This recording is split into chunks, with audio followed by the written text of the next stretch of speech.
Hello friends, आज हम लोग सॉल्व करने जा रहे हैं आपके क्वाड्रेटिक इक्वेशन के लास्ट का प्रैक्टिस सेट 2.6। उसमें हम लोग सॉल्व करने जा रहे हैं एग्जाम्पल नंबर 6, 7, 8, 9 और 10। फ्रेंड्स, पिछले पार्ट में मैं ऑलरेडी पहले 5 न्यूमेरिकल्स सॉल्व कर चुका हूँ। इस वीडियो में हम लोग 6, 7, 8, 9, 10 को हम लोग सॉल्व करने जा रहे हैं। बढ़िया तरीके से सॉल्व करेंगे फ्रेंड्स। कहना चाहूंगा कि प्लीज पूरे वीडियो को ध्यान से देखें। अब हम सॉल्व करने जा रहे हैं आपका क्वेश्चन नंबर 6। क्या कहते हैं फ्रेंड्स, मिस्टर कासम नाम का कोई बंदा है, ठीक। इनका क्या प्रोफेशन है, क्या काम है? अर्थिंग पॉट्स बनाना। मराठीत म्हटलं गेलं तर मटके किंवा माठ बनवण्याचं काम मिस्टर कासम करतात, ठीक। He makes certain number of pots on daily basis, ठीक। सांगायचं काय की एक ठराविक number of pots Mister Kasam रोज बनवतात, पण किती पॉट्स बनवतात ह्याच्याबद्दल काही आपल्याला त्यांनी कळवलं नाही। तर म्हणून मी सुरुवात करतो। Let the number of pots made per day is equal to let the number of pots made every day is equal to x। हमको नहीं पता कि मिस्टर कासम एक दिन में कितने पॉट्स बनाते हैं, तो इसीलिए आपको कहना चाहूंगा फ्रेंड्स कि हम मानेंगे कि मिस्टर कासम एक दिन में x नंबर ऑफ पॉट्स बनाते हैं, x, ठीक।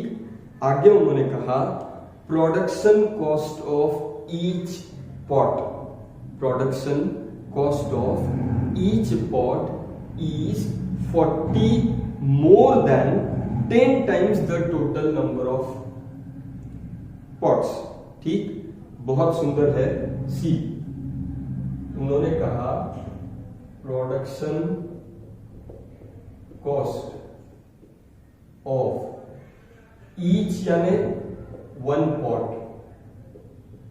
ध्यान से देखिए friends, production cost of each, bracket में कहना चाहूंगा ईच यानी 1 पॉट, एक पॉट का कीमत कितना है। प्रोडक्शन कॉस्ट यानी एक पॉट बनाने में उनको कितना खर्च आता है फ्रेंड्स, ठीक। तो उन्होंने कहा it is 40 more than, production cost of each pot is 40 more than. Less than होता तो मैं यहां पर माइनस करता। उन्होंने कहा है production cost of each pot is 40 more than 10 times the number of pots. 10 times number of pots per day कितने हैं, x।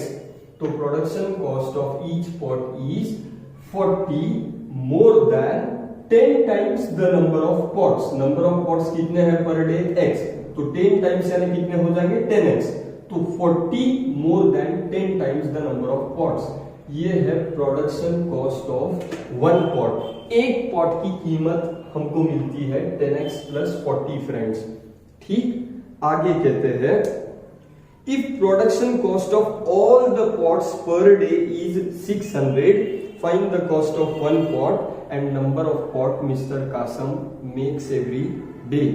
भाई लोग, उन्होंने क्या कहा है, मिस्टर कासम जितने भी पॉट्स जो एक्स पॉट्स बनाते हैं, इनका टोटल कॉस्ट उनको एक दिन में कितना रुपया मिलता है, 600 रुपया मिलता है। मिस्टर कासम जब एक दिन में बनाए हुए सारे पॉट्स बेच देते हैं तो उनको पूरे दिन का कमाई कितना मिलता है, 600 रुपए।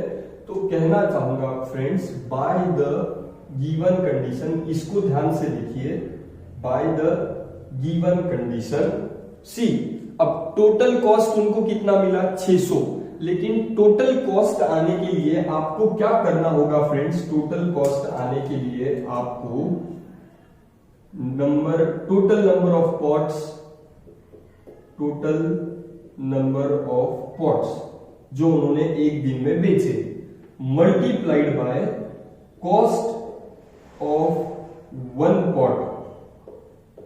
सी, टोटल नंबर ऑफ पॉट्स समझ लो, उन्होंने 50, 100, 200 जितने भी पॉट्स बेचे हो मल्टीप्लाइड बाय एक पॉट का कीमत अगर आप करते हो भाई, उन्होंने 10 पॉट बेचे, सपोज एक पॉट का कीमत था 10 रुपए, तो 10 इंटू 10 यानी 100 रुपए उन्होंने कमाए, लेकिन उन्होंने कमाए कितने हैं 600। तो 600 कैसे आए? टोटल पॉट्स जो उन्होंने बेचे multiplied by cost of one pot अगर आप करते हो तो जाके उनको कितने रुपए मिले? 600 रुपए मिले। ठीक है फ्रेंड्स, क्या कहना चाह रहा हूं? Total number of pots into cost of one pot अगर आप करते हो तो जाके उनको दिन के एंड में कितने रुपए मिलते हैं? 600। अब मुझे कहिए total number of pots per day कितने हैं? x into cost of one pot कितना है friends? 10x plus 40 and then he gets 600 rupees. ठीक है फ्रेंड्स, आगे जाएंगे।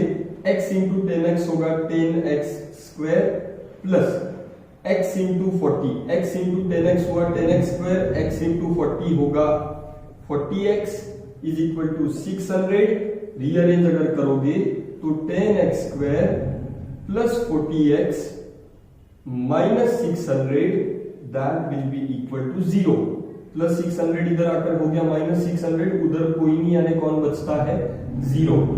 फ्रेंड्स, अगर पूरे इक्वेशन को आप देखते हो तो सारे लोग 10 से डिवाइड होते हैं, तो उसको छोटा कर लीजिए। Divide each term by 10 and then we will get x square. इसको 10 से डिवाइड करोगे तो बचेगा एक्स स्क्वायर प्लस यहाँ पे 40x को 10 से डिवाइड करोगे तो 10 बन जाए 10, 10 4 जा 40 यानी 4x माइनस 600 को 10 से डिवाइड करोगे तो बचेगा 60 and that would be equal to 0 friends. अब 1 इंटू माइनस 60 यानी माइनस 60 के फैक्टर्स हमको चाहिए है। ऐसे फैक्टर्स की मल्टीप्लाई करो तो माइनस 60 आएगा, ऐड सब्ट्रैक्ट करो तो प्लस 4 आएगा, और हमारे फैक्टर्स होंगे friends plus 10 minus 6, plus 10 and minus 6 हमारे फैक्टर्स है। इनके मदद से मैं इसको आगे सॉल्व करता हूं friends. Therefore x square plus 10x minus 6x minus 60 बराबर 0। ठीक है फ्रेंड्स, इन फैक्टर्स का यूज मैंने उधर कर लिया। पेयर बनाएंगे, पेयर में से कॉमन निकालेंगे। x common x plus 10 minus 6 common x plus 10 multiply करके चेक कर लीजिए, आपको मिल जाएगा x into x x square, x into 10 10x minus 6 into x minus 6x minus 6 into 10 minus 60। ठीक, एंड देयरफॉर हमको मिलता है x प्लस 10 और x minus 6 would be equal to 0. Therefore x plus 10 is equal to 0 और x minus 6 is equal to 0. x is equal to 0 minus 10, x is equal to minus 10, ये एक जवाब मिलता है।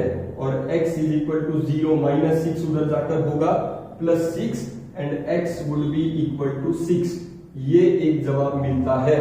यानी अब मुझे कहिए friends, number of pots negative नहीं हो सकते। एक दिन में नंबर ऑफ पॉट्स कितने बनते हैं? -10, ऐसा नहीं हो सकता। And therefore x cannot be equal to -10 and therefore x is equal to 6। x is equal to 6। अब उन्होंने क्या कहा है फ्रेंड्स? नंबर उन्होंने कहा है कि what is the production cost of one pot and how much pots he makes every day। अब अगर production cost of one pot निकालने जाओ तो production cost of one pot कितना है friends? 10x plus 40। production cost of one pot is equal to friends, production cost of one pot था 10x plus 40 is equal to 10 in bracket x का value है 6 plus 40, 10 into 6 हो जाएगा 60 plus 40 यानी 100 rupees cost of one pot है friends. Production cost of one pot is equal to ₹600। Number of pots in one day कितना था x, x कितने pots बनाता है एक दिन में x, और x का वैल्यू कितना है 6। Number of pots made per day यानी इन वन डे, तो that will be equal to 6। ये आपका दूसरा जवाब है फ्रेंड्स, ये आपका दूसरा जवाब है। भाई मिस्टर कासम एक दिन में कितना पॉट बनाते हैं 6, एक पॉट का कीमत कितना है 100। ध्यान से देखिए फ्रेंड्स 600 आता है भाई, 100 रुपए का एक पॉट है, तो 6 पॉट बेचकर कितने रुपए मिलेंगे 600 रुपए मिलेंगे। तो दिस इज हाउ हमने दोनों भी जवाब यहां पर आपको कैलकुलेट कर दिए हैं फ्रेंड्स। बहुत बहुत सिंपल है, पूरा सब ध्यान से नोट डाउन करिए। अब हम सॉल्व करेंगे आपका 7th सम। बहुत ही इंटरेस्टिंग क्वेश्चन है फ्रेंड्स, पहले इसको आप नोट डाउन करिए और हम सॉल्व करने जा रहे हैं आपका क्वेश्चन नंबर 7। ठीक, हेलो फ्रेंड्स, अब हम सॉल्व करने जा रहे हैं आपके प्रैक्टिस सेट 2.6 का 8th क्वेश्चन। बड़ा ही इंटरेस्टिंग, 8 नहीं, I am sorry 7th question हम लोग सॉल्व करने जा रहे हैं फ्रेंड्स। ये सवाल सॉल्व करने के पहले मैं आपको एक चीज समझाना चाहूंगा, उसको अगर आप समझ लेते हो तो आपको ये सवाल बड़े आसानी से समझ में आएगा फ्रेंड्स। आपको दो चीजें समझना जरूरी है कि अपस्ट्रीम किसे कहा जाता है एंड डाउनस्ट्रीम किसे कहा जाता है। फ्रेंड्स अगर ये आपका रिवर है, ठीक, या रास्ता है या रिवर है, जो आप कहना चाहो, ठीक, आप रिवर का फ्लो जो है, रिवर के बहने का जो डायरेक्शन है वो ये है, ठीक। अब आपने अगर आपका बोट लिया, आपने अगर आपका बोट लिया और बोट से आप इस डायरेक्शन में जाने लगे, ठीक है फ्रेंड्स, बोट लेकर आप इस डायरेक्शन में ट्रैवल करने लगे, ये आपका ए पॉइंट है और ये आपका बी पॉइंट है फ्रेंड्स, ठीक। अब मुझे कहिए, जब आप बोट से ट्रैवल कर रहे हो ए से लेकर बी तक, लेकिन आपका डायरेक्शन जो है वो पानी के ही डायरेक्शन में है, यानी you are travelling in a boat in the direction how the river is flowing, जो पानी के बहने का डायरेक्शन है उसी डायरेक्शन में आप लोग ट्रैवल कर रहे हो। तो इससे क्या होता है फ्रेंड्स, आपका जो ओरिजिनल स्पीड है, सपोज आपका ओरिजिनल स्पीड है 12 किलोमीटर पर आवर, आपके बोट का जो ट्रैवल करने का स्पीड है वो है 12 किलोमीटर पर आवर, बट क्योंकि आप पानी के बहने के डायरेक्शन में ही आप ट्रॅव्हल कर रहे हो, तो एक नॅचरल स्पीड आपको ऍडिशनल मिळता है। मला सांगा, जर तुम्ही एखाद्या दिशेने गाडीवर चाललेले आहात आणि जर त्याच दिशेने वारा पण आहे, तर तुम्हाला नॅचरली एक स्पीड ऍड होते, तुमच्या स्पीड मध्ये एक ऍडिशनल स्पीड ऍड होते। का? कारण तुम्ही पाण्याच्या किंवा वाऱ्याच्या डायरेक्शन मध्ये जात आहात आणि म्हणून एक ऍडिशनल स्पीड तुमच्या नॅचरल स्पीड मध्ये ऍड होते आणि आपण त्याला मानतो एक्स। आपण त्याला काय मानतो? एक्स। ठीक आहे फ्रेंड्स, तर माझी बोट ए पासून बी पर्यंत पोहोचली, पण ती पाण्याच्या डायरेक्शन मध्ये होती, त्याची स्पीड होती 12 किलोमीटर पर आवर, पाण्याच्या डायरेक्शन मध्येच होती आणि म्हणून ऍडिशनल स्पीड ही त्याच्यात ऍड झाली। कारण नॅचरली तुम्ही पाणी सोबत जेव्हा जाता तर त्याच डायरेक्शन मध्ये जात असल्या कारणाने एक नॅचरली एक स्पीड तुमच्या नॅचरल स्पीड मध्ये ऍड होते आणि त्या स्पीडला आपण म्हणतो, त्या स्पीडला आपण म्हणतो करंट। काय म्हणतो? करंट। ठीक आहे फ्रेंड्स, आता माझा माणूस बी वर पोहोचला आहे, माझा माणूस बी वर पोहोचलेला आहे आणि त्याला बी पासून ए कडे परत यायचं आहे। My person have reach point B and he wants to come और return from B to A again. ठीक है friends, B to A again, but this time when we travel from B to A, his direction is against the direction of flow of water. Flow of water इस direction में है and बंदा जो travel कर रहा है वो against the flow of water travel कर रहा है। अब मुझे कहिए, अगर हवा इस प्रकार से आ रही है और अगर आप इस प्रकार से जा रहे हो तो नेचुरली आपका स्पीड कम हो जाता है, क्योंकि you are travelling against the direction of the flow. ठीक, and at that time your natural speed was 12 kilometre per hour, but it will reduce by a particular value which is current. ठीक, why it will reduce? Because you are against the flow. यहाँ पे वो speed add हुई, current की speed यहाँ पर natural speed में add की गई। क्यों? क्योंकि you were with the flow of the water. ठीक, और when you are with the flow of the water in the direction of the water, the journey is called as downstream. The journey is called as downstream. And when you are against the flow, when you are against the flow, the journey is called as upstream. The journey is called as upstream. तर जातानाचा प्रवास जो होता, जातानाचा जो प्रवास होता तो पाण्याच्या सोबत होता, पाण्याच्या डायरेक्शन मध्ये होता आणि त्याला म्हटलं जाईल downstream. And when you return back, you are against the flow of the water and that journey will be called as upstream. ठीक, आई होप पहले तो आपको ये दो पॉइंट्स बढ़िया तरीके से समझ में आए होंगे फ्रेंड्स.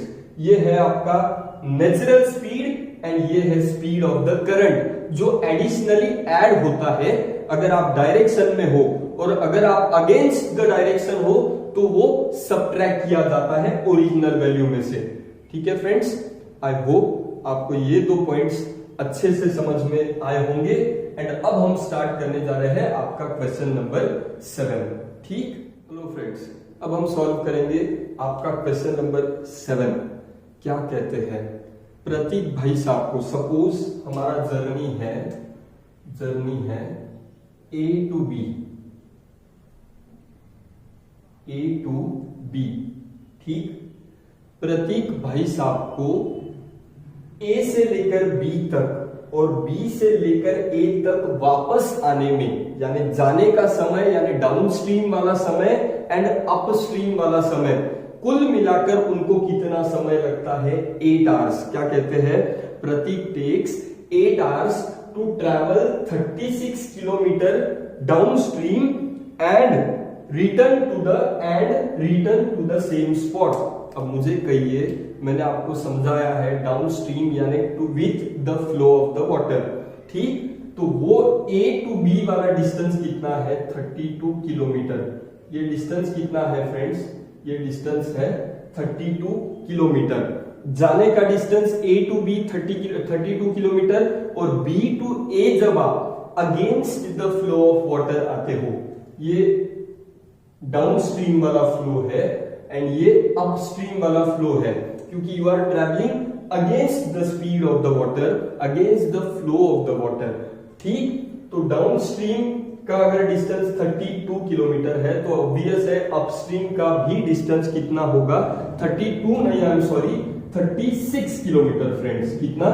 36 किलोमीटर. ठीक, तर जातानाचा प्रवास 36 किलोमीटर होता, तर तिथून परत येण्याचा प्रवास पण 36 किलोमीटर असेल. ठीक, आगे उन्होंने कहा है speed of boat in still water. Still water यानी आपका नेचुरल स्पीड कितना है? 12 किलोमीटर पर आवर. कितनी है? 12 किलोमीटर पर आवर. ये है आपका natural speed friends in still water. ठीक, यानी when you are going with the flow of water, your own speed is 12 kilometre per hour. But as you are with the direction of the flow of the water, one additional speed will get added, and that additional speed will be called as river current. River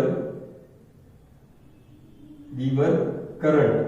Let the speed of the river current is x kilometre per our. भाई लोग, speed जो additional speed, क्योंकि आप पानी के flow के direction में हो तो एक एडिशनल स्पीड आपके नेचुरल स्पीड में ऐड होगी और वो है x किलोमीटर पर आवर. ठीक, अब हमको कहना है कि therefore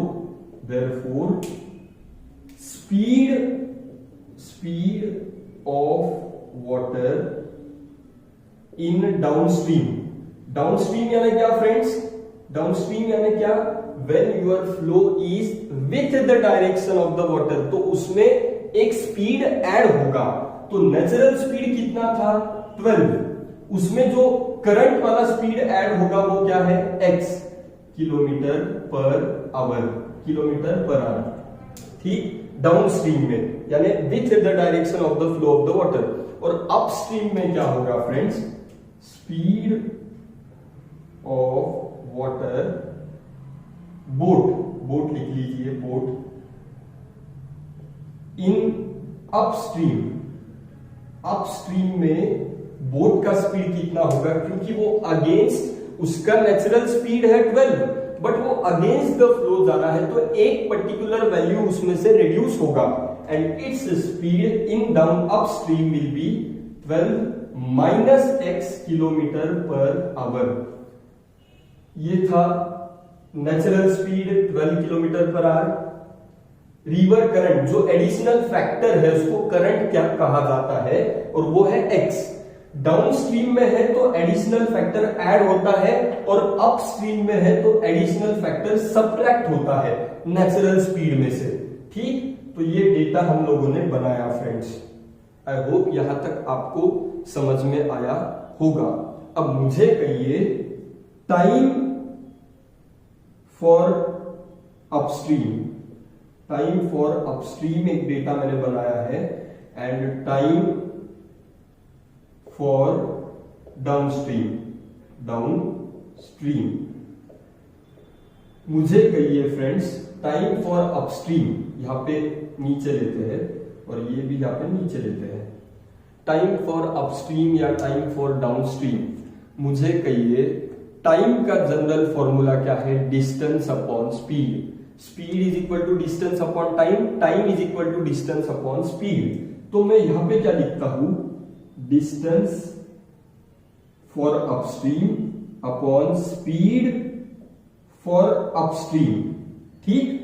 टाइम फॉर अपस्ट्रीम यानी डिस्टेंस अपॉन स्पीड, तो अपस्ट्रीम की बात हो रही है तो time is equal to distance for upstream and speed for upstream. उसी प्रकार से टाइम फॉर डाउनस्ट्रीम होगा distance for downstream upon speed for downstream, ठीक है फ्रेंड्स। आई होप आपको समझ में आया हो। अपस्ट्रीम का टाइम होगा distance of upstream upon speed of upstream. Time का जनरल फॉर्मूला है डिस्टेंस अपॉन स्पीड। अपस्ट्रीम के लिए यहां पे u और यहां पे u, डाउनस्ट्रीम के लिए यहां पे d और यहां पे d, ठीक। अब मुझे कहिए अपस्ट्रीम a टू b है downstream and b to a है अपस्ट्रीम। अब a टू b अगर 36 किलोमीटर है तो b टू a भी 36 किलोमीटर वाला ही डिस्टेंस होगा फ्रेंड्स, ठीक। तो डिस्टेंस की जगह 36 upon speed for upstream. Speed for upstream हमने कैलकुलेट किया है, कितना है 12 माइनस एक्स, तो नीचे आया 12 माइनस एक्स, ठीक है फ्रेंड्स। अब यहां पर आएंगे डिस्टेंस फॉर डाउनस्ट्रीम। डाउनस्ट्रीम यानी A to B with the flow of the water, कितना अंतर था 36, यहां पर भी मैंने लिया 36, लेकिन डाउनस्ट्रीम के लिए स्पीड कितना है 12 प्लस एक्स, तो मैंने लिया 12 प्लस एक्स। तो ये है टाइम फॉर अपस्ट्रीम एंड ये है time for downstream. I hope friends यहां तक का डेटा आपको बढ़िया तरीके से क्लियर हुआ है। अब मैं कहना चाहूंगा ध्यान से देखिए, time for downstream plus time for upstream. क्या लिखा मैंने फ्रेंड्स, जाने के लिए जो टाइम लगा वो है टाइम फॉर डाउनस्ट्रीम, आने के लिए जो टाइम लगा वो है टाइम फॉर अपस्ट्रीम, एंड ये है total time required for the journey, total time. याद करिए फ्रेंड्स, पहले सेंटेंस में कहा है Prateek takes 8 hours to travel downstream and return back, यानी जाने के लिए और आने के लिए कुल मिला के कितना समय लगा उसको 8 आवर्स। तो जाने के लिए जो समय लगा वो है टाइम फॉर डाउनस्ट्रीम, आने के लिए जो समय लगा वो है टाइम फॉर अपस्ट्रीम, और कुल मिला के टोटल टाइम है, ठीक। अब मुझे कहिए टाइम फॉर अपस्ट्रीम कितना है, यहां पर हमने कैलकुलेट किया है टाइम फॉर अपस्ट्रीम है 36 अपॉन 12 माइनस एक्स प्लस, ठीक है फ्रेंड्स, आई होप आपको ये समझ में आया हो। टाइम फॉर अपस्ट्रीम डाउनस्ट्रीम कितना है, I am sorry, time for downstream है 36 upon 12 plus x, time for upstream है 36 अपॉन 12 माइनस एक्स। पहले डाउनस्ट्रीम लिया है तो उसका टाइम, बाद में अपस्ट्रीम लिया है तो उसका टाइम, और इन दोनों का टोटल टाइम अगर मिलाएं, डाउनस्ट्रीम को यानी जाने का टाइम और आने का टाइम, कुल मिलाकर कितना होता है 8 आवर्स। कितना होता है फ्रेंड्स 8 आवर्स। तो आई होप ये बढ़िया इक्वेशन कैसे आया आपको समझा। सी टोटल टाइम यानी दो चीजों का टोटल है फ्रेंड्स। टोटल टाइम यानी क्या, जाने यानी डाउनस्ट्रीम को लगने वाला समय, अपस्ट्रीम को लगने वाला समय हुआ टोटल टाइम। अब डाउनस्ट्रीम का टोटल टाइम कितना है 36 अपॉन 12 प्लस एक्स, अपस्ट्रीम का टोटल टाइम कितना है 36 अपॉन 12 माइनस एक्स, और डाउनस्ट्रीम वाला टाइम और अपस्ट्रीम वाला टाइम कुल मिला के कितना होता है 8 आवर्स। ठीक है फ्रेंड्स। अब अगर इसको सिंप्लीफाई किया जाए तो 36 कॉमन निकलेगा, अंदर बचेगा 1 upon 12 plus x plus 1 upon 12 minus x and that would be equal to 8। आगे ठीक, यहां पे से 36 कॉमन निकला है फ्रेंड्स। अब इसको अगर कैलकुलेट करते हो तो ये हो जाएगा 36 in bracket 1 into 12 minus x होगा 12 minus x plus 1 into 12 plus x होगा 12 plus x whole divided by a plus b a minus b, यानी ये होगा 12 square minus x square, a square minus b square friends. ठीक, और यहां पर कौन है 8। आई होप यहां तक आपको बढ़िया तरीके से समझ में आया होगा फ्रेंड्स। ठीक, a प्लस बी और a माइनस बी नीचे जो दोनों का प्रोडक्ट है तो वो हुआ a square minus b square. ठीक, आगे जाएंगे friends, minus x plus x calculate अगर करें तो वो कट होते हैं और क्या बचेगा 36 इन ब्रैकेट 12 प्लस 12 यानी 24 होल डिवाइडेड बाय 12 का स्क्वायर है 144 माइनस x का स्क्वायर होगा x स्क्वायर और यहां पर बचता है 8। ठीक है फ्रेंड्स, आगे जाएंगे। इसको अगर आप रीअरेंज करते हो तो मैं कहता हूं ऊपर 24 है, नीचे 144 माइनस एक्स स्क्वायर है इज इक्वल टू यहां पर 8 था, 36 यहां पर मल्टीप्लाई में है तो इधर डिवीजन में जाएगा एंड यहां हो जाएगा 8 अपॉन 36। आई होप फ्रेंड्स यहां तक आपको बढ़िया तरीके से पूरा कैलकुलेशन अच्छे से समझ में आया हो। मैं इस साइड को इरेज करना चाहूंगा कंटिन्यू करने, प्लीज आप लोग सारे पॉइंट्स नोट डाउन कर लीजिए फ्रेंड्स। अब हम इस पार्ट को कंटिन्यू करने जा रहे हैं, तो ये होगा 24 upon 144 minus x square is equal to 4 2 जा 8 अपॉन 4 9 जा 36। ठीक है फ्रेंड्स, क्रॉस मल्टीप्लाई अगर आप करते हो तो 24 into 9 is equal to 2 in bracket 144 minus x square. ठीक है फ्रेंड्स, आगे जाएंगे 24 इंटू 9, 24 इंटू 9 होगा 9 4 जा 36, 9 2 जा 18, 19 20 21 यानी ये हुआ 216। ठीक है फ्रेंड्स, ये 2 इंटू 144, 2 4 जा 8, 2 4 जा 8, 2 1 जा 2, ये हुआ 288 माइनस 2 इंटू एक्स स्क्वायर होगा 2x स्क्वायर। ठीक है फ्रेंड्स, इसको अगर आप रीअरेंज करते हो तो प्लीज ध्यान से देखिए, माइनस 2x स्क्वायर इधर आकर होगा प्लस 2x स्क्वायर, 288 उसी के जगह पर प्लस 216 उधर जाकर होगा माइनस 216। इतना सिंपल है फ्रेंड्स। आगे जाएंगे 2x square will be equal to 288 minus 216, तो ये कितना होगा फ्रेंड्स 220, 72 होगा फ्रेंड्स। कितना होगा 72। अब x square will be equal to 72, 2 multiply में है तो डिवाइड में आएगा and that will become 36। 36 x square का वैल्यू है 36 फ्रेंड्स। मैं लिखना चाहूंगा x square is equal to 36, therefore x would be equal to root of 36, therefore x would be equal to plus or minus 6, plus or minus 6, but speed is not negative and therefore x is equal to 6 kilometer per hour. x is equal to speed 6 kilometre per our. तो हमको क्या calculate करना था friends? Speed of the water current. अब water current को ही हमने x माना था, उसका वैल्यू कितना आ रहा है? 6 किलोमीटर पर आवर. लास्ट का सेंटेंस आप लोग लिखोगे फ्रेंड्स, मैं इधर कंटिन्यू करता हूं, I am sorry. Therefore speed of water in river current वाला स्पीड कितना होगा? जो एडिशनल वाला स्पीड, एडिशनल फैक्टर, वो उसको रिवर करंट माना गया, उसको हमने x कहा था एंड उसका वैल्यू हमको कितना मिल रहा है? 6 kilometre per our. I hope friends बढ़िया तरीके से आपको पूरा इक्वेशन समझ में आया होगा.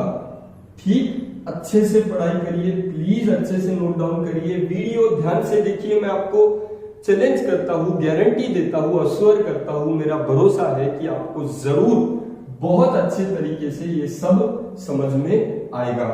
फ्रेंड्स अब हम सॉल्व करेंगे आपका 8th सम. हेलो फ्रेंड्स, मैं आपको एक बार फिर से कहना चाहूंगा, ये जो आपके क्वाड्रेटिक इक्वेशन में स्टार करके जो आपको क्वेश्चंस दिए गए हैं, ये सारे questions MPSC, UPSC, scholarships, competitive exams, banking, हर जगह पे इस प्रकार के सवाल पूछे जाते हैं.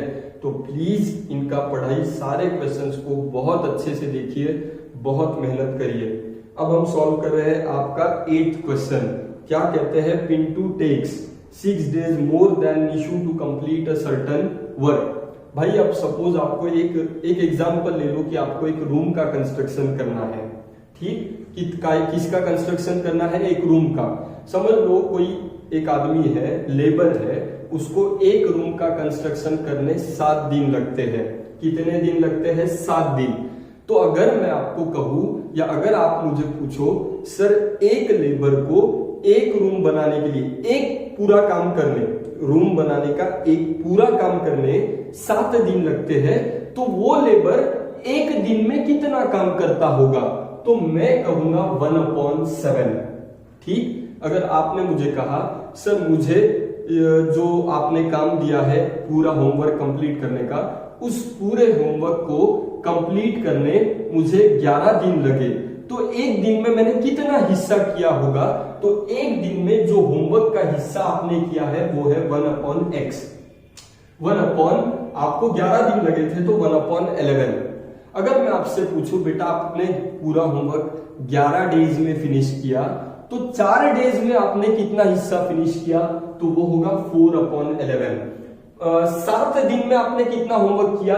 वो होगा 7/11 टोटल डेज. आई होप आपको ये प्रकार समझ में आ रहा हो. सपोज आपको कोई काम आपने जो हाथ में लिया है उसको खत्म करने, पूरे काम को खत्म करने अगर x डेज लगते होंगे, तो उस काम का एक दिन में कितना हिस्सा आप पूरा करोगे? 1/x. ठीक है फ्रेंड्स, तो ये बेसिक पार्ट आपको समझ में आया होगा.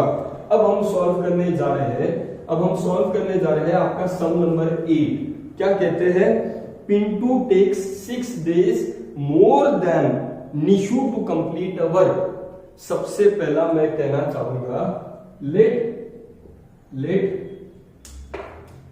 निशु, कितने नंबर वाला सम है फ्रेंड्स? पहले तो 8 नंबर वाला क्वेश्चन है. ठीक, let Nishu takes x days to complete a certain work. किसी काम को पूरा करने निशु को कितने दिन लगते हैं? x days. ठीक, अब निशु के साथ कौन है? पिंटू. ठीक, पिंटू उसी काम को पूरा करने पिंटू को निशु से 6 दिन ज्यादा लगते हैं. इसका मतलब late Pintu takes x + 6. x तो निशु को लगता है निशु से ज्यादा यानी बेचारा पिंटू स्लो है और इसीलिए उसको निशु x डेज में अपना काम खत्म कर रहा है, मगर पिंटू को निशु को जितने डेज लगते हैं उससे ज्यादा 6 दिन यानी x + 6 days to complete same work. ठीक है फ्रेंड्स, अब मुझे कहिए, अगर सी निशु completes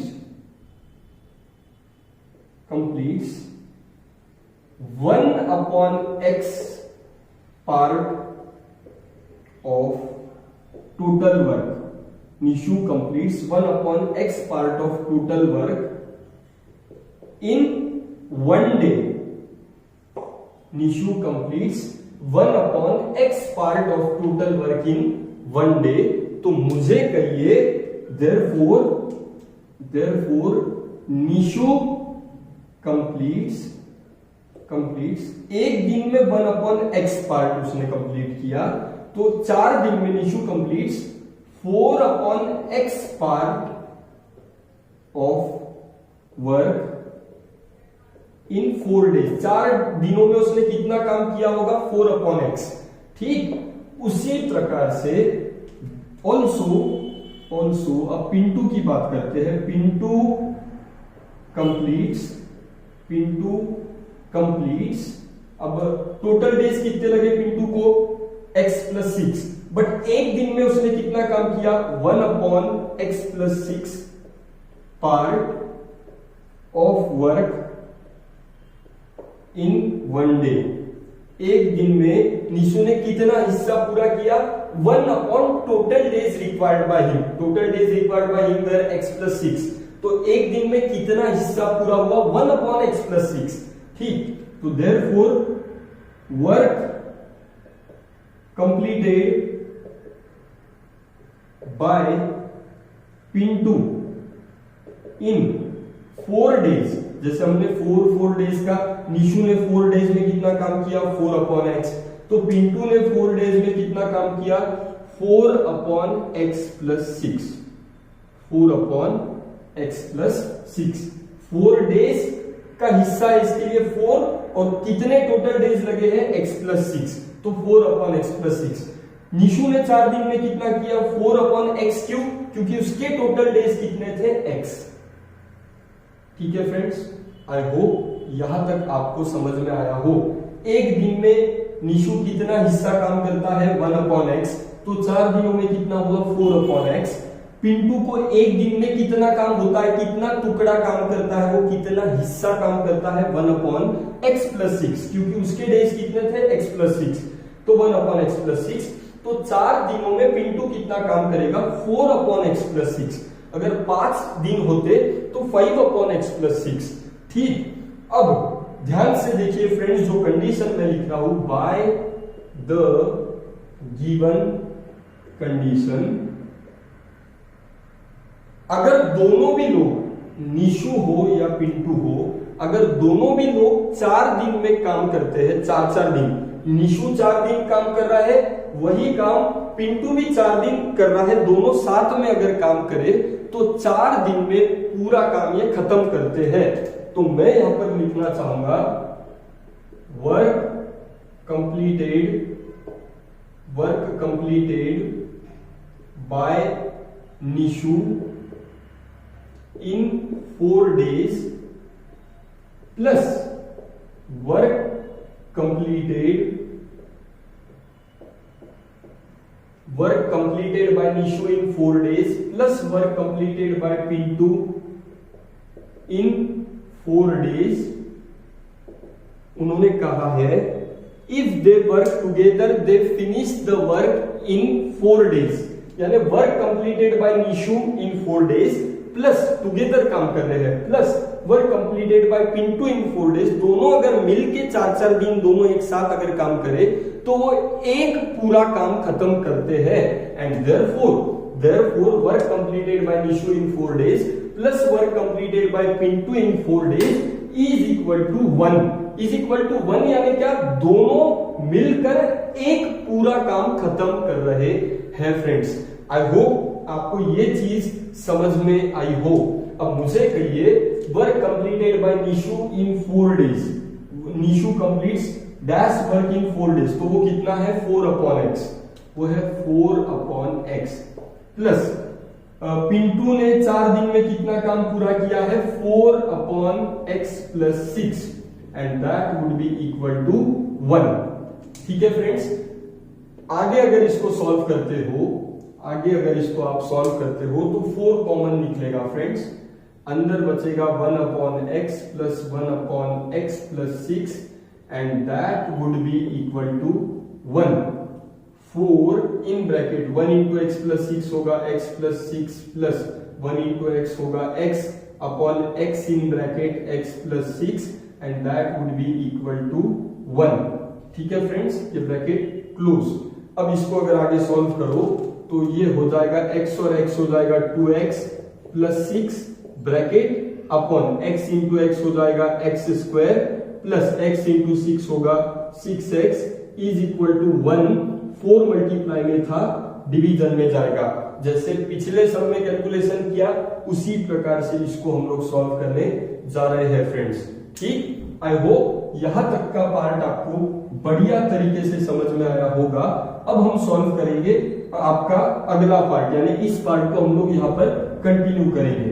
ठीक फ्रेंड्स, अब हम इसको कंटिन्यू करेंगे तो ये हो जाएगा 1 in bracket x square plus 6x, 1 क्योंकि ये 1 के साथ ये मल्टीप्लाई होगा, 1 in bracket x square plus 6x is equal to 4 in bracket 2x plus 6, 4 in bracket 2x plus 6 cross multiply वहां पर हमने किया। इसको अगर आप सॉल्व करो तो x square 1 into x square plus 6, 1 into x square plus 6 हो जाएगा x square plus 6x is equal to 4 into 2x हो जाएगा 8x, 4 इंटू 6 हो जाएगा 24। ठीक, रीअरेंज अगर करो तो therefore x square plus 6x minus 8x plus 24 इधर आकर माइनस 24 और उधर बचेगा 0। फ्रेंड्स, इसको अगर आप सॉल्व करो तो therefore x square 6x minus 8x होगा minus 2x minus 24 and that would be equal to 0। अब इसके फैक्टर्स माइनस 24 के क्या फैक्टर्स होंगे फ्रेंड्स, माइनस 6 प्लस 4, क्योंकि माइनस 2 भी आता है और माइनस 24 भी आता है। Therefore x square plus minus 6x plus 4x minus 24 that would be equal to 0। ये तो फैक्टर्स थे।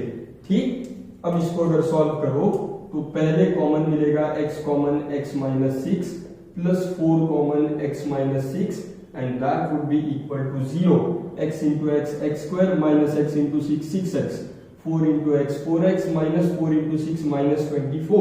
ठीक, तो ये आपके सामने है। अब हमको जवाब मिलता है therefore x minus 6 and x plus 4 is equal to 0 friends.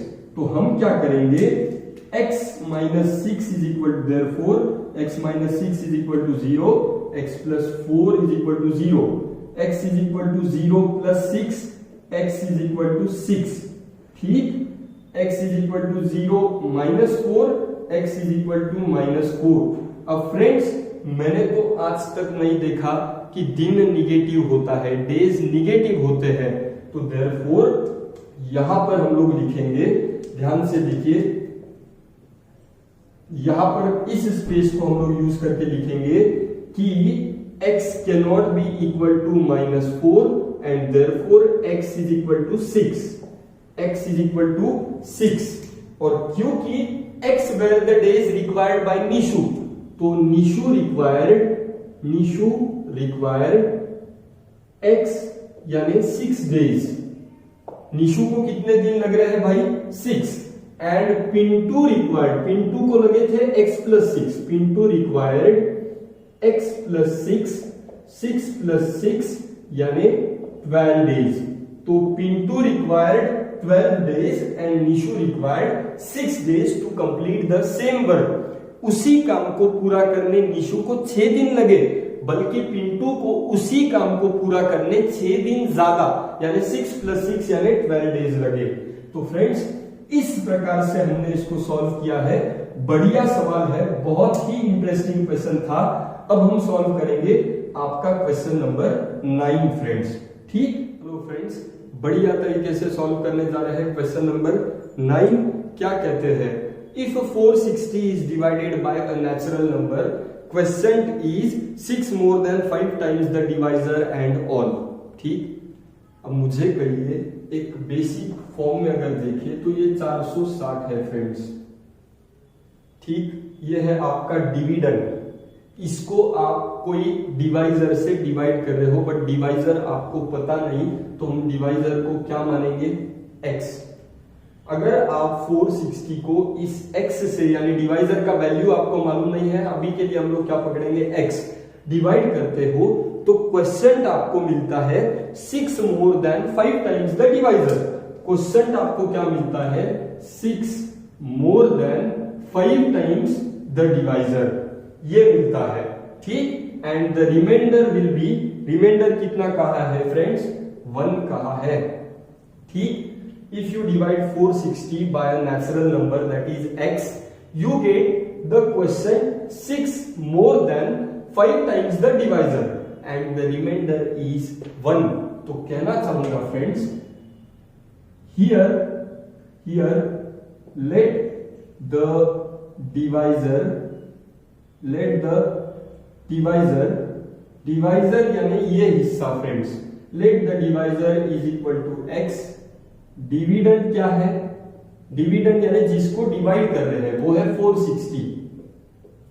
Question कितना पाया गया, क्वेश्चन इज 5x + 6। कैसे आपको मैंने समझाया।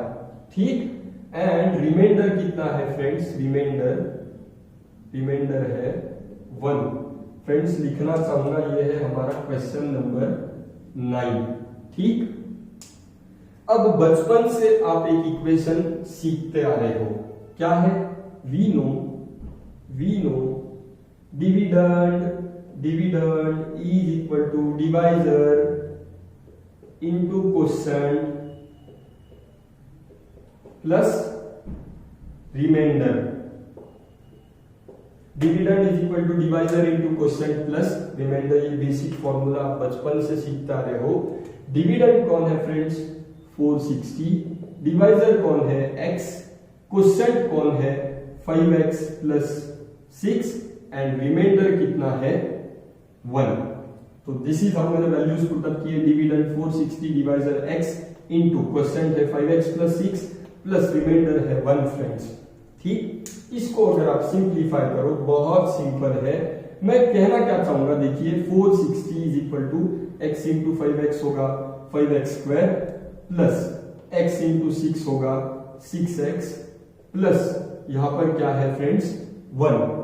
ठीक, अब ये LHS इज इक्वल टू ये RHS, बस मैं पोजीशन चेंज करूंगा। मैं क्या लिख रहा हूं, that is 5x² plus 6x plus 1 left hand side में लिया एंड 460 को मैंने राइट हैंड साइड में लिया, एक स्टेप मैंने बढ़ाई है। ठीक, आगे अगर हम लोग जाएंगे फ्रेंड्स तो it becomes 5x² plus 6x plus 1 plus 460, इधर आकर हुआ -460 और उधर क्या बचेगा, 0 बचता है फ्रेंड्स। ठीक, and therefore we get 5x² plus 6x plus 1 -460 plus 1 -460 होगा -459 and that would be equal to 0 friends. ठीक, तो ये इक्वेशन हमको मिला। ठीक, बेसिकली हमको क्या है कि वर्ड प्रॉब्लम में जो भी कंडीशन दिया है उससे आपको एक क्वाड्रेटिक इक्वेशन पाना है और उसके बाद आप उस पर फैक्टराइजेशन अप्लाई करके या कोई भी मेथड अप्लाई करके उसके जवाब निकालो। फ्रेंड्स, इस पर फैक्टराइजेशन अप्लाई करना काफी मुश्किल है एंड देयरफॉर इसको मैं फॉर्मूला मेथड से सॉल्व करने जा रहा हूं फ्रेंड्स। देयरफॉर अगर मैं लिखूं comparing with ax² plus bx plus c is equal to 0, comparing it with ax² plus bx plus c is equal to 0, तो आपको a की वैल्यू मिलती है 5, b की वैल्यू मिलती है 6 एंड c की वैल्यू मिलती है -459 फ्रेंड्स।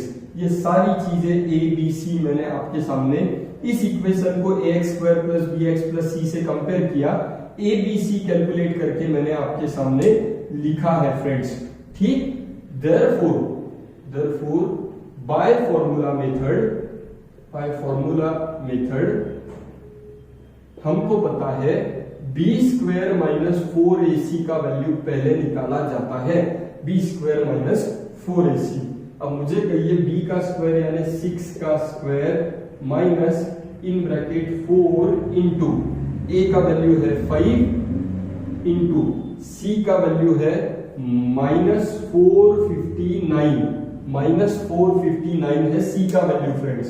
ठीक, अगर नहीं समझता है तो एक स्टेप में फिर से बढ़ा रहा हूं, b का स्क्वायर यानी 6 का स्क्वायर माइनस 4, a है कितना 5 इंटू सी है -459। इसी स्टेप को रिपीट किया फ्रेंड्स। ठीक, अब आपको क्लियर दिखेगा। 6 का स्क्वायर होगा 36 minus in bracket 4 5 20 and 20 into 459 को अगर मैं 2 से मल्टीप्लाई करूं, 9 2 18, 2 5 10 एंड 1 11, 2 4 8 एंड 1 9, 918 हो रहा है फ्रेंड्स। कितना हो रहा है 918। तो यहां पे मैं लिखना चाहूंगा -9180 हो रहा है, 9180 हो रहा है फ्रेंड्स। ठीक, आगे हम लोग जाएंगे। दिस बिकम्स 36 माइनस माइनस होगा प्लस 9180 एंड 36 प्लस 9180 अगर आप करते हो यहाँ पे 9180 प्लस 36 तो इट बिकम्स 6 8 एंड 3 11 2, यहाँ पे है 9216। क्या हो रहा है फ्रेंड्स 9216। तो हमको मिल रहा है b² minus therefore b² minus 4ac का वैल्यू आपको क्या मिल रहा है 9216। इसको मैं फॉर्मूला में यूज करने जा रहा हूं। ठीक, इसको आप प्लीज नोट डाउन कर लीजिए फ्रेंड्स। आई होप आपको यहां तक पूरा इक्वेशन इसका कंडीशन बहुत सिंपल है, बस कैलकुलेशन थोड़ा लेंदी है। क्यों के लिए हम लोग इसको फॉर्मूला मेथड से सॉल्व कर रहे हैं फ्रेंड्स। ठीक, यहां तक आप नोट डाउन कर लीजिए। अब हम सॉल्व करने जा रहे हैं इसका अगला पार्ट, इसको कंटिन्यू करेंगे फ्रेंड्स। ठीक, प्लीज इसको नोट डाउन कर लीजिए फ्रेंड्स। 9216 इस पार्ट से हम लोग कंटिन्यू कर रहे हैं। b² माइनस 4ac का वैल्यू हमको कितना मिल रहा है 9216 फ्रेंड्स। हमारा फॉर्मूला है x will be equal to minus b plus और minus root of b² minus 4ac whole divided by 2a। ठीक है फ्रेंड्स, ये हमारा फॉर्मूला है। therefore x will be equal to minus b कितना है 6 प्लस और minus root of b² minus 4ac का वैल्यू हमारे पास है 9216 whole divided by 2 into a का वैल्यू कितना है फ्रेंड्स 5। ठीक, आगे जाएंगे, ध्यान से देखिए। This becomes x is equal to -6 plus और माइनस 9216 का स्क्वायर रूट, 9216 का स्क्वायर रूट है फ्रेंड्स 96। कितना है 96 एंड होल डिवाइडेड बाय 2 5 है 10। 96 कैसे सर समझाऊंगा, इस सम के एंड में समझाऊंगा, पहले आप आगे जाइए। ठीक, therefore x will be equal to -6 plus 96 upon 10 and एक जगह होगा x will be equal to -6, एक बार प्लस 96 लिया, एक बार -96 upon 10। x will be equal to -96 plus 6 96 होगा, -6 प्लस 96 होगा 90 upon 10 and x is equal to 9। यहाँ पे है x is equal to -6 minus 96, ये होगा -102 अपॉन 10। यहाँ पे x का वैल्यू आ रहा है -10.2। ठीक, लेकिन इन्होंने कहा है कि x is a natural number, x but यहाँ पे मैं लिखता हूं, नीचे लिखता हूं but x is a divisor, natural number है friends, natural number and therefore लिखना चाहूंगा कि x can not be equal to -10.2 and therefore x का वैल्यू हमको कितना मिलता है फ्रेंड्स? x का वैल्यू हमको मिलता है 9। प्लीज आप यहां तक का पार्ट पहले नोट कर लीजिए। x का वैल्यू हमको मिला है 9, तो हम लोग को क्वेश्चन और डिवाइजर दोनों भी निकालना है। तो डिवाइजर है x इज इक्वल टू 9। अब यहां पे मैं कंटिन्यू कर रहा हूं फ्रेंड्स। क्वेश्चन क्या था? क्वेश्चन था 5x प्लस 6, 5x प्लस 6, ये था आपका क्वेश्चन। तो 5x का वैल्यू 9 आया प्लस 6, 5 9 जा 45 प्लस 6 एंड 45 प्लस 6 यानी क्वेश्चन आपको मिलता है 51 फ्रेंड्स। डिवाइजर है 9 एंड क्वेश्चन है 51 फ्रेंड्स, ये आपके सामने है। ठीक, तो दिस इज हाउ हमने इसको सॉल्व किया है। आई होप आपने पूरे क्वेश्चन को नोट डाउन कर लिया हो। अब सवाल है कि 9216 का स्क्वायर रूट ये 96 कैसे आता है, तो उसको हम लोग जल्द से जल्द आपको मैं तुरंत बताने जा रहा हूं।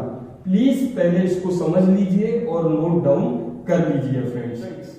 हमारा डिवाइजर कितना आया है 9 एंड हमारा क्वेश्चन कितना आया है 51। चेक कर लीजिए, अगर आप 460 को डिवाइजर 9 से डिवाइड करते हो तो 9 5 जा 45, रिमेनिंग 1, 0 सेट डाउन, 9 1 जा 9, 10 minus 1 is 1, 10 minus 9 is 1। तो देखिए डिवाइजर है 9, क्वेश्चन है 51 और रिमाइंडर कितना मिल रहा है 1 मिल रहा है। अब सवाल ये था कि सर आपने फॉर्मूला मेथड से जब सॉल्व किया तो 9216 का स्क्वायर रूट आपने 96 कैसे लिया? ठीक, बढ़िया तरीके से समझाऊंगा फ्रेंड्स, ध्यान से देखिए। अब इसके फैक्टर बनाना चालू करें। ठीक, अब 9216 किससे डिवाइड हो रहा है? तो मैं कहूंगा 8 से। 8 1 जा 8, 1 रिमेनिंग, 8 1 जा 8, फिर अगर 4 बच रहे हैं तो 8 5 जा 40। ठीक, 8 1 जा 8, 8 1 जा 8, 4 बचे, 8 5 जा 40, 1 बचा, 8 2 जा 60, 1 1 1 1 1 5 2। फिर से अगर इसको आप 8 से डिवाइड करते हो तो 8 1 जा 8, 3 रिमेनिंग, 5 सेट डाउन, 8 4 जा 32 एंड अगेन 8 4 जा 32। अब आ रहा है 144।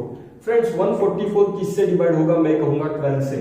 12 जा 144। ठीक, अब 12 किससे डिवाइड होगा? 12 से। 12 1 जा 12। तो दिस इज हाउ हमको 9216 के फैक्टर्स क्या मिल रहे हैं? 8 इंटू 8 इंटू 12 इंटू 12।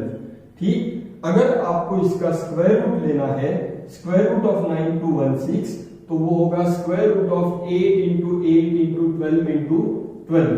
ठीक है friends, and therefore square root of 9216, 8 into 8 में से एक 8 बाहर आ जाएगा, 12 इंटू 12 में से एक 12 बाहर आ जाएगा एंड 8 इंटू 12 कितना होता है? 96। तो दिस इज हाउ हम उसका स्क्वायर रूट कैलकुलेट कर पाते हैं। आई होप आपको ये समझ में आया होगा फ्रेंड्स। डिवाइजर हमारा 9 आया था, क्वेश्चन हमारा 51, उसको पुटअप करके भी देखो तो रिमाइंडर आपको 1 मिलता है, यानी आपका जवाब करेक्ट है। स्क्वायर रूट कैसे निकालते हैं ये आपके सामने है। ठीक, अब हम सॉल्व करेंगे आपके प्रैक्टिस सेट का लास्ट यानी क्वेश्चन नंबर 10 फ्रेंड्स। ठीक, ये है आपका एक्टिविटी बेस्ड क्वेश्चन जो कि है क्वेश्चन नंबर 10। इसको हम लोग 1 बाय 1 सॉल्व करेंगे। क्या कहते हैं ये लोग? आपका जो ये क्वाड्रिलैटरल है वो है ट्रापेजियम। ठीक, quadrilateral ABCD is a trapezium where AB is parallel to CD and we know that area of quadrilateral, that is parallelogram trapezium ABCD is half into sum of parallel sides into height। ठीक, अब parallel sides थे AB और CD, half into sum of parallel sides into height कौन है? AM। Friends height कौन है? AM है। ठीक, तो एरिया ऑफ क्वाड्रिलैटरल ABCD 33 था, is equal to half into AB का वैल्यू है x एंड CD का वैल्यू है 2x प्लस 1 इंटू AM का वैल्यू कितना है फ्रेंड्स? x माइनस 4 है। क्या है? x minus 4। अब 33 इंटू 2 को अगर आप कर लेते हो, यहां लिखता हूं 33 इंटू 2 इज इक्वल टू, ये 2 इधर गया, यहां पर बचा x प्लस 2x यानी 3x प्लस 1 इंटू आगे है x माइनस 4। आगे क्या है फ्रेंड्स, x माइनस 4। ये क्या हो जाएगा friends, 66 is equal to 3x into x होगा 3x square, 3x into minus 4 होगा माइनस 12x, प्लस 1 इंटू एक्स होगा plus 1x, plus 1 into minus 4 होगा minus 4। And this is how हमको मिलता है 66 is equal to 3x square minus 12x plus 1x होगा minus 11x, minus 4।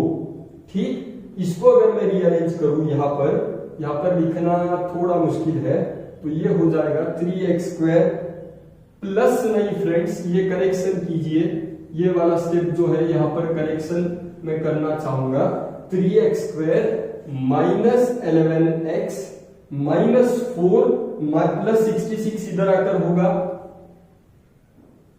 Minus 66 and that will be equal to 0।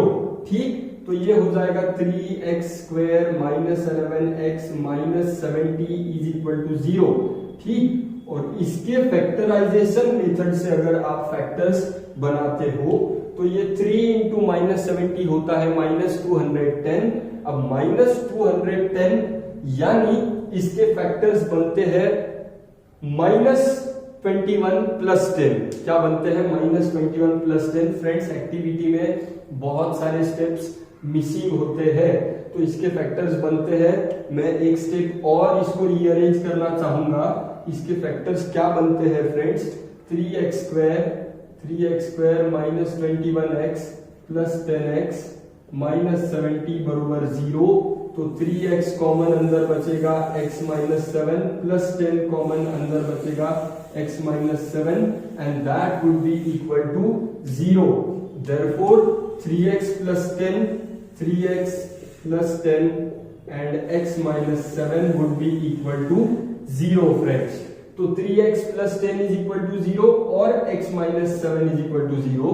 3x will be equal to 0 minus 10 यानी minus 10 and therefore x will be equal to minus 10 upon 3 और x will be equal to 0 plus 7, ये missing था यानी x will be equal to 7। so x cannot be equal to minus 10 upon 3 क्योंकि length is never negative, x is equal to therefore x is equal to 7। अब AB का value क्या है, x, तो AB का value है x यानी वो हुआ 7। CD का वैल्यू क्या है, 2x प्लस 1 यानी 2 इंटू 7 प्लस 1 यानी 14 प्लस 1 यानी CD का वैल्यू आपको मिलता है फ्रेंड्स 15। कितना मिलता है, CD का वैल्यू मिलता है 15। AD is equal to BC है x माइनस 2। इनका वैल्यू क्या दिया है फ्रेंड्स, x माइनस 2 दिया है BC। AD is equal to BC is equal to x minus 2। x का वैल्यू है 7, तो 7 माइनस 2 यानी AD is equal to BC का वैल्यू हमको मिलता है 5। ठीक है फ्रेंड्स, तो एक्टिविटी का ड्रॉबैक क्या है कि इसमें बहुत सारे स्टेप्स मिसिंग, तो बेटर क्या है यहां से आप इसको पूरा फैक्टराइजेशन मेथड से पूरा सॉल्व करिए, एक्टिविटी को न देखते हुए नेचुरली पूरा सॉल्व करिए, तो आपको अपने आप सारे जवाब और सारे स्टेप्स आपको मिलेंगे फ्रेंड्स। ठीक, आई होप आपको बढ़िया तरीके से ये सम और आपका ये जो हमारा पूरा वीडियो है बहुत अच्छे से समझ में आया हो। हर प्रकार के कॉम्पिटिटिव एग्जाम्स में ऐसे सवाल पूछे जाते हैं फ्रेंड्स। ठीक, तो रिक्वेस्ट करना चाहूंगा कि पूरे वीडियो को आप ध्यान से देखें, एंजॉय करें। पसंद अगर आए तो प्लीज याद से लाइक करिए क्योंकि आपका लाइक और आपका कमेंट हमको बहुत मदद करता है। तो रिक्वेस्ट करना चाहूंगा कि प्लीज याद से लाइक करिए, आपके फ्रेंड्स के साथ शेयर करिए, कमेंट करिए और हमारे चैनल यानी आनंद हिरन ट्यूटोरियल्स को जरूर सब्सक्राइब करिए फ्रेंड्स। ठीक, थैंक यू सो मच।